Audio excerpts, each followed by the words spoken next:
ભરૂચ જિલ્લામાં આવેલા વાગરા તાલુકાના ઔદ્યોગિક હબ ગણાતા વિલાદ ચોકડી વિસ્તારમાં ગત રાત્રિના સમયે ગમખ્વાર અકસ્માત સર્જાયો.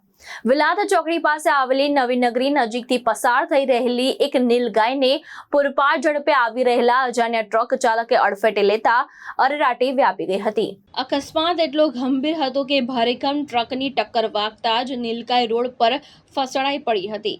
ગંભીર ઈજાને પગલે લોહી લુહાણ હાલતમાં તરફડવા લાગી હતી. અકસ્માતનો અવાજ સાંભળતા જ આસપાસના સ્થાનિક રહીશો અને ગ્રામજનો તાત્કાલિક ઘટના સ્થળે દોડી આવ્યા હતા.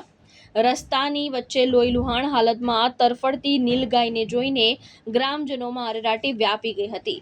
માનવતા દાખવીને ગ્રામજનોએ જરા પણ વિલંબ કર્યા વગર અબોલ જીવને બચાવવા માટે વન વિભાગનો સંપર્ક સાધ્યો હતો. બનાવની ગંભીરતાને રાત્રિના સમયે ધ્યાનમાં રાખી વન વિભાગની ટીમ પણ તાકીદે ઘટના સ્થળે દોડી આવી હતી અને વન વિભાગના અધિકારીઓએ જાતે સ્થળ પર હાજર રહી મોડી રાત્રે નીલગાયનું દિલ ધડક રેસ્ક્યુ ઓપરેશન હાથ ધર્યું. ભારે જહેમત બાદ ઈજાગ્રસ્ત નીલગાયને સુરક્ષિત રીતે રેસ્ક્યુ કરી તાત્કાલિક સારવાર અર્થે ખસેડવામાં આવી હતી. હાલમાં વન વિભાગ દ્વારા નિષ્ણાત તબીબોની દેખરેખ હેઠળ નીલગાયની યોગ્ય સારવાર શરૂ કરી દેવામાં આવી છે. કેતન મહેતા, દૃષ્ટિકોણ ન્યૂઝ, ભરૂચ.